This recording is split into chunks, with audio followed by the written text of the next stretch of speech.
I was the one sent to strengthen and help Darius the Mede in the first year of his reign. But now I will show you what the future holds. 3 more Persian kings will reign, to be succeeded by a 4th, far richer than the others. User his wealth for political advantage. He will plan total war against Greece. Then a mighty king will rise in Greece, a king who will rule a vast kingdom and accomplish everything he sets out to do. But at the zenith of his power, his kingdom will break apart and be divided into 4 weaker nations, not even ruled by his sons, for his empire will be torn apart and given to others. One of them, the king of Egypt, will increase in power, but this king's own officials will rebel against him and take away his kingdom and make it still more powerful. Several years later, an alliance will be formed between the king of Syria and the king of Egypt. The daughter of the king of Egypt will be given in marriage to the king of Syria as a gesture of peace. But she will lose her influence over him, and not only will her hopes be blighted, but those of her father, the king of Egypt, and of her ambassador and child. But when her brother takes over as king of Egypt, he will raise an army against the king of Syria and march against him and defeat him. When he returns again to Egypt, he will carry back their idols with him, along with priceless gold and silver dishes, and for many years afterward, he will leave the Syrian king alone. Meanwhile, the king of Syria will invade Egypt briefly, but will soon return again to his own land. However, the sons of the Syrian king will assemble a mighty army that will overflow across Israel into Egypt, to a fortress there. Then the king of Egypt, in great anger, will rally against the vast forces of Syria and defeat them. Filled with pride after this great victory, he will have many thousands of his enemies killed, but his success will be short-lived. A few years later, the Syrian king will return with a fully equipped army far greater than the one he lost. And other nations will join him in a crusade against Egypt, insurgents among your own people. The Jews will join them, thus fulfilling prophecy, but they will not succeed. Then the Syrian king and his allies will come and lay siege to a fortified city of Egypt and capture it. And the proud armies of Egypt will go down to defeat. The Syrian king will march onward unopposed. None will be able to stop him, and he will also enter the glorious land of Israel and pillage it. This will be his plot for conquering all Egypt. He too will form an alliance with the Egyptian king, giving him a daughter in marriage so that she can work for him from within. But the plan will fail. After this, he will turn his attention to the coastal cities and conquer many. But a general will stop him and cause him to retreat in shame. He will turn homeward again, but will have trouble on the way and disappear. His successor will be remembered as the king who sent a tax collector into Israel. But after a very brief reign, he will die mysteriously, though neither in battle nor in riot. Next to come to power will be an evil man not directly in line for royal succession. But during a crisis, he will take over the kingdom by flattery and intrigue.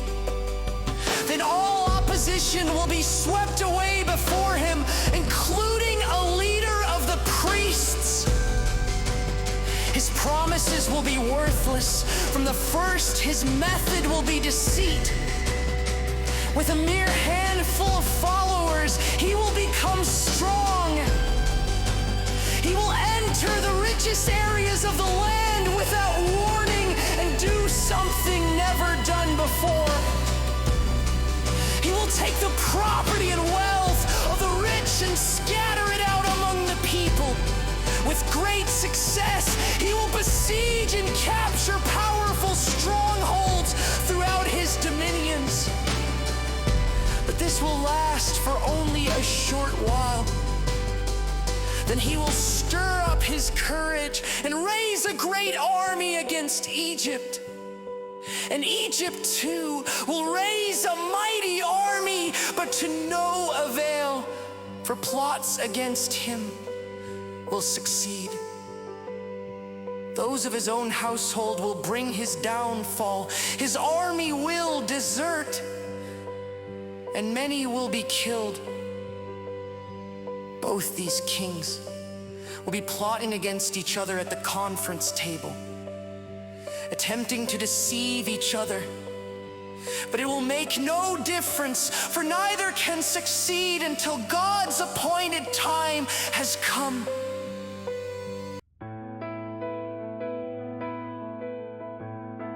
The Syrian king will then return home with great riches, first marching through Israel and destroying it. Then at the predestined time, he will once again turn his army southward, as he had threatened. But now it will be a very different story from those first two occasions. For Roman warships will scare him off, and he will withdraw and return home angered by having to retreat. The Syrian king will again pillage Jerusalem and pollute the sanctuary, putting a stop to the daily sacrifices. And worshiping idols inside the temple, he will leave godless Jews in power when he leaves men who have abandoned their father's faith. He will flatter those who hate the things of God and win them over to his side. But the people who know their God shall be strong and do great things. Those with spiritual understanding will have a wide ministry of teaching in those days. But they will be in constant danger, many of them dying by fire and sword, or being jailed and robbed. Eventually, these pressures will subside, and some ungodly men will come pretending to offer a helping hand, only to take advantage of them. And some who are most gifted in the things of God will stumble in those days and fall. But this will only refine and cleanse them and make them pure until the final end of all their trials, at God's appointed time. The king will do exactly as he pleases, claiming to be greater than every god there is, even blaspheming the God of gods and prospering until his time is up. For God's plans are unshakable. He will have no regard for the gods of his fathers, nor for the God beloved of women, nor any other god. For he will boast that he is greater than them all.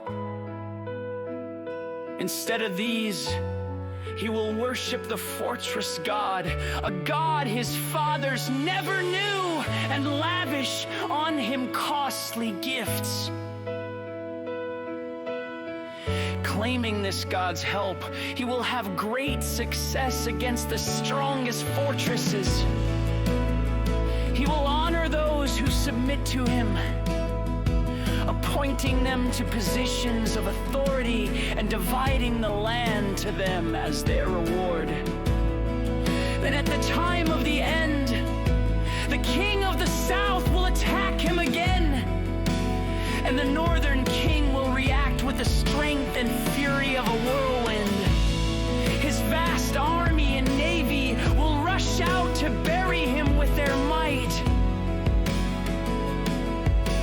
He will invade various lands on the way, including Israel, the pleasant land, and overthrow the governments of many nations. Moab, Edom, and most of Ammon will escape. But Egypt and many other lands will be occupied. He will capture all the treasures of Egypt, and the Libyans and Ethiopians shall be his servants.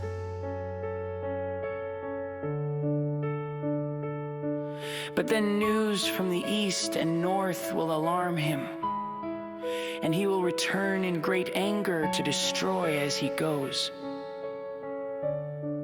He will halt between Jerusalem and the sea and there pitch his royal tents. But while he is there, his time will suddenly run out, and there will be no one to help him.